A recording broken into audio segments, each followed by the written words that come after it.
বলছে running tips 5 kilometre. তো এখন চলছে মার্চ মাস। রানিং শুরু হতে, হতে ৩ মাস। মানে এরপর হিসাবটা আমি বলে দিচ্ছি। এই তো পরীক্ষা শেষ হতে চলবে এই মাসেই। তাহলে মার্চের পর আসছে এপ্রিল, ঠিক আছে? মে, জুন।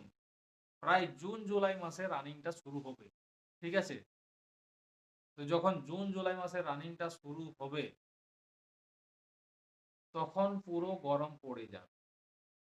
ঠিক আছে? যেসব ছেলেগুলা রানিং নরমাল করছে তারা প্রত্যেকটা ছেলেই ফেল করবে, আমার কথাটা মিলিয়ে নিও।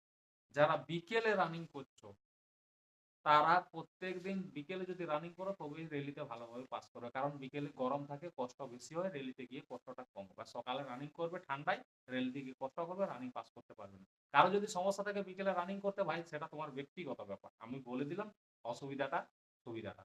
ভালো লাগলে চ্যানেলটা